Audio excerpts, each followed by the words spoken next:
You ever let a guy walk away and then wish more than anything that you could get him to come back?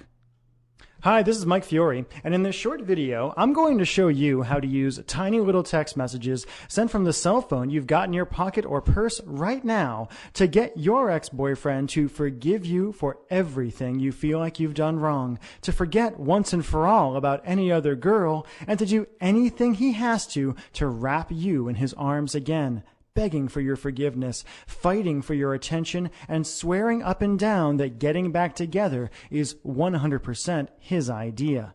In fact, even though this might sound impossible now, after you watch this video and do what it says, you'll be shocked at how quickly his attitude towards you changes, how he finds himself thinking about you, craving you, and even fantasizing about you all day long, how that horrible tightness, pain, and regret in your chest starts to fade away, how he calls you on the phone just to hear your voice, and finally, how he even begs you to get together to talk, flirts with you like he did when you first met, gives you all of his attention, and does everything he can to make you his again, and to make sure you never get away from him again.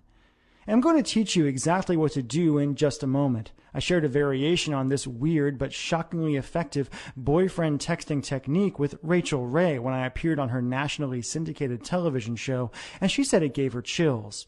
But first, we need to talk about the tiny mistake you made without even knowing it that could keep you and your boyfriend from ever getting back together again. If you're like most women, your relationship and breakup probably followed a variation of this really depressing timeline. You broke up and told each other you were going to be friends, that you were still going to be close, and still were going to love each other in some way.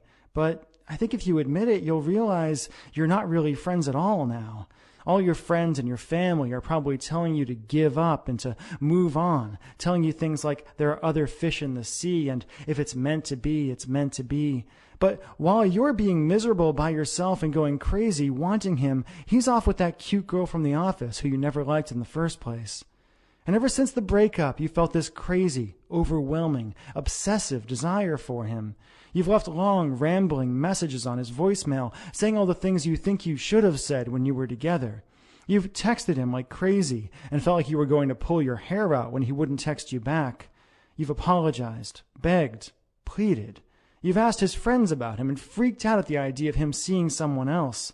And you've done everything you could think of to try to get the relationship you had with him back.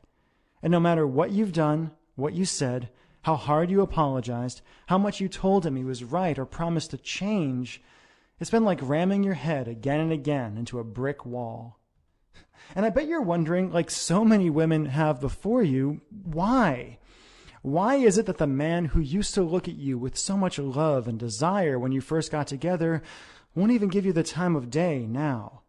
Why does he ignore you? Why doesn't he love you anymore when you can't stop thinking about him? And what can you do to heal that massive rift between you and finally convince him to give you another chance? To look at you again, touch you again, talk to you again, make you feel the way only he can make you feel? To answer that question, I need to reveal a few simple truths about the way relationships really work and about the way a man's romantic mind works that no one has ever told you before, and show you how to penetrate the wall he's put around his heart and hotwire his desire and love for you in a weird but staggeringly effective way, even if he swears he doesn't have any feelings for you now. First,